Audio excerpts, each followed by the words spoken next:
السلام عليكم ورحمة الله وبركاته. طلابنا طلاب الصف الثامن إن شاء الله هنكمل مع بعض شرح المنهج الجديد للرياضيات. طبعا معاكم أبو عمر. لو في أي شيء عندكم تقدر تتواصل على الرقم ده 50 9 4 4 9 1 9.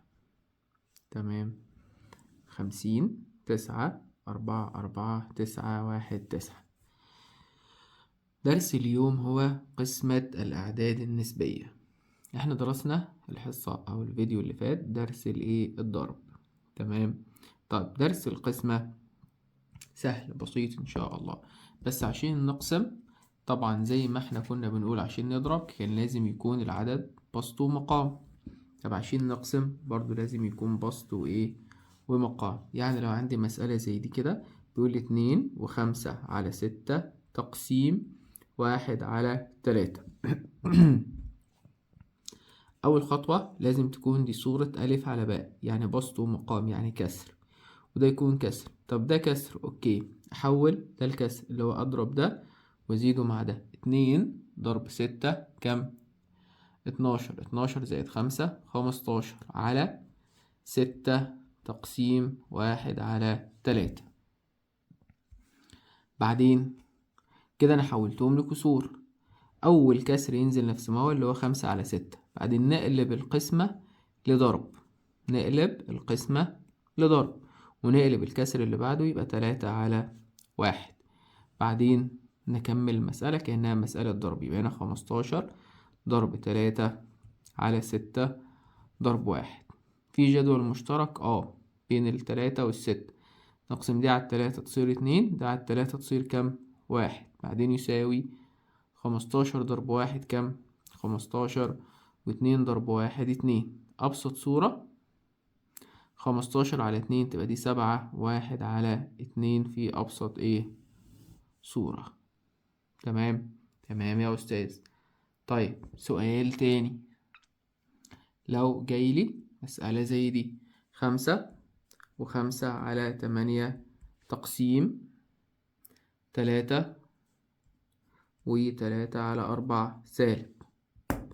فأول خطوة هنعمل هنحولهم لكسور، ده نضرب ده ونزيده مع ده، نضرب ده ونزيد الناتج مع ده. 5 ضرب 8 40. 40 زائد 5 تبقى 45 كم؟ 8. تقسيم زي ما هي تنزل. 3 ضرب 4 12. 12 و3 تبقى 15/4. ومنساش إن هو سالب.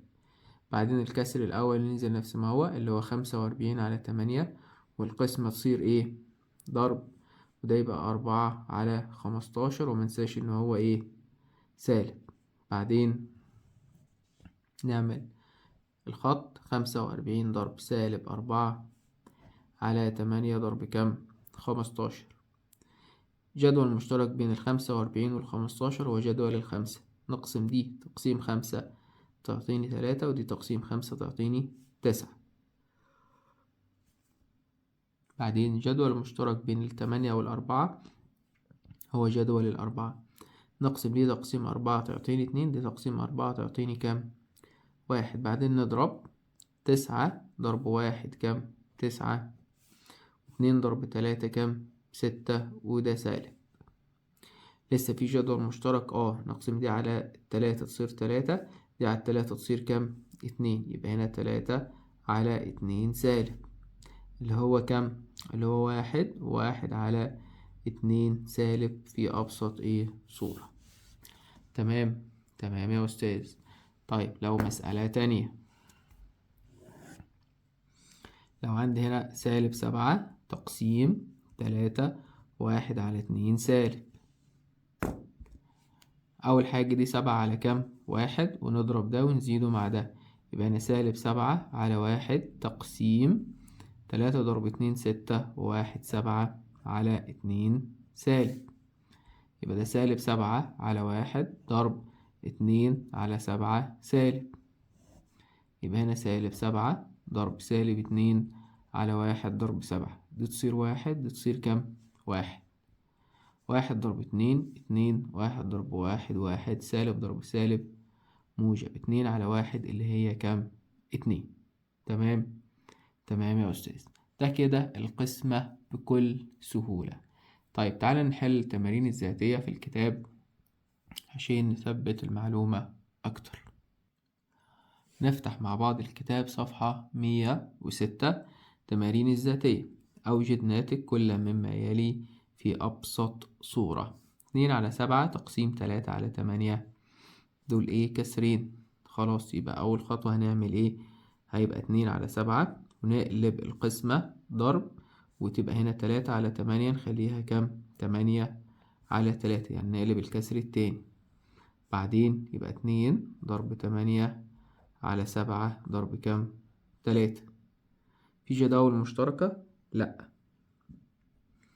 2 ضرب 8 16، 7 ضرب 3 21. أبسط صورة لأن مفيش جدول مشترك والبسط أصغر من المقام.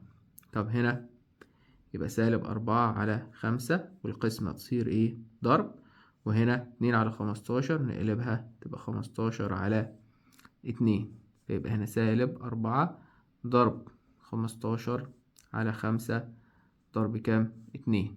في جداول مشتركة بين 5 وبين 15. نقسم دي على 5 تصير 1، دي على 5 تصير كام؟ 3. نقسم دي تقسيم الاتنين تصير 1، دي تقسيم الاتنين تصير كام؟ 2. بعدين نضرب 2 ضرب 3 6، 1 ضرب 1 1، وسالب ضرب موجب يعطيني ايه؟ سالب. 6/1 تبقى 6 سالب. تمام. تمام يا أستاذ. طب هنا هنا ما عندوش مقام، فيبقى المقام بتاعه كام؟ 1. يبقى المقام بتاعه 1، فيبقى ده 19. 9/16 القسمة تصير ضرب، دي 3/1 يبقى 1/3، وهو هنا ايه؟ سالب. 1/3 وهو هنا ايه؟ سالب. بعدين نعمل الخط، يبقى هنا 9 ضرب -1/16 ضرب كام؟ 3. نقسم ده على 3 تصير 1، ده على 3 تصير كام؟ 3. بعدين يساوي 3 ضرب 1 3، 16 ضرب 1 16، وموجب ضرب سالب يعطيني ايه؟ سالب. تمام. تمام يا أستاذ. طيب هنا نحولهم لكسور، نضرب ده ونزيده مع ده، نضرب ده ونزيده مع ده.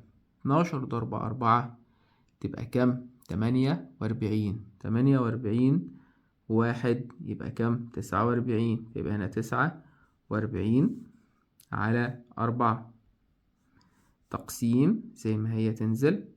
4 ضرب 3 12.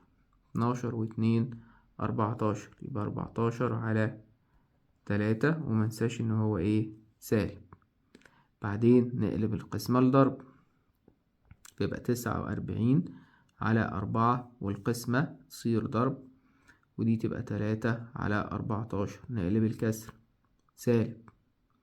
بعدين يساوي، نعمل خط، يبقى هنا 49 ضرب -3/4 ضرب 14. في جداول مشتركة طبعا بين 14 49 اللي هو جدول 7. نقسم دي على 7 تصير 2، دي تقسيم 7 تصير كام؟ 7.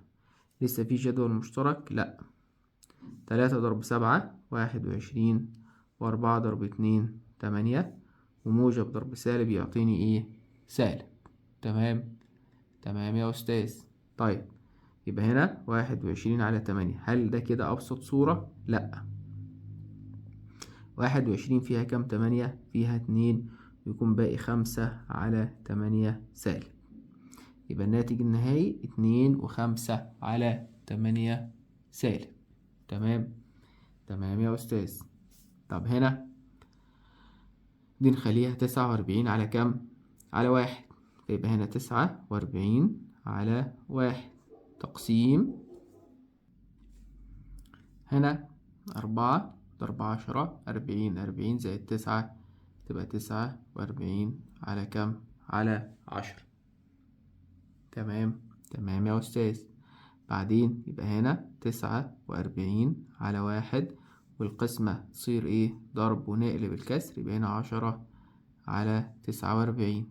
فيبقى ده بيساوي 49 ضرب 10 على 1 ضرب 49. ده تصير 1، ده تصير ايه 1، يبقى الناتج 1 ضرب 10 على 1 اللي هو كام 10. طب هنا ده أحسن حاجة ليها إنك تقسمها قسمة مطولة، بس طبعا صعبة يا أستاذ ومعقدة. تعالى نحلها بالكسور. دي 8 و36 جزء من 100، فيبقى هنا 8 و36 على 100 فاصلة بعد رقمين، تقسيم 4 على 10 لأن الفاصلة بعد رقم، سالب. بعدين يساوي 836 على 100، ونقلب القسمة ضرب وتبقى دي 10 على كام؟ على 4. تمام. طبعا منساش إن هي سالب. بعدين يساوي 836 ضرب 10 سالب على 100 ضرب كام؟ 4. هنلاقي إن الصفر ده راح مع الصفر ده. تمام. ونقسم دي تقسيم 4 تصير كام؟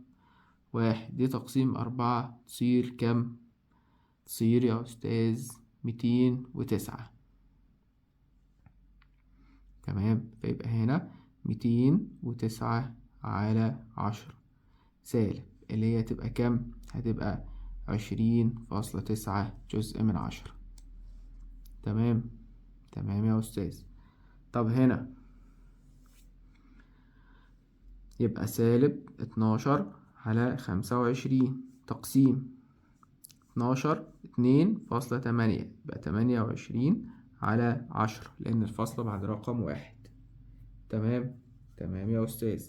بعدين يساوي هنا سالب 12 على 25 والقسمة تصير ضرب وتبقى دي 10 على 28. سالب 12 على 25 القسمة تصير ضرب، 28 على 10 نخليها 10 على 28. بعدين يبقى هنا سالب 12 ضرب 10 على 25 ضرب 28. هنا جدول مشترك بين 25 والعشرة اللي هو جدول الخمسة. تقسيم 5 تصير 5، تقسيم 5 تصير كام؟ 2. بعدين هنا بين 12 و28 جدول الأربعة، نقسم دي على 4 تصير 7، ودي على 4 تصير كام؟ 3. بعدين نضرب 3 ضرب 2 6، و5 ضرب 7 35، وسالب ضرب موجب يعطيني سالب. يبقى الناتج هنا سالب 6 على 35. طب دي خليها 11 على كام؟ على 1. ونضرب 7 ضرب 7 كام؟ 49. 49 و6 يبقى 55 على 7 سالب تقسيم سالب 11 على 1 اللي هي تبقى بتساوي سالب 55 على 7 ضرب 1 على 11 سالب. بعدين يساوي سالب 55 ضرب سالب 1 على 7 ضرب 11. نقسم دي على 11 تصير 1، ده على 11 تصير كام؟ 5. 5 ضرب 1 5، و7 ضرب 1 7، وسالب ضرب سالب يعطيني موجب. خلاص مبنكتبش حاجة. تمام. يبقى كده درس القسمة. بالتوفيق، وإن شاء الله نشوفكم الدرس الجاي اللي هو درس الجذر إن شاء الله.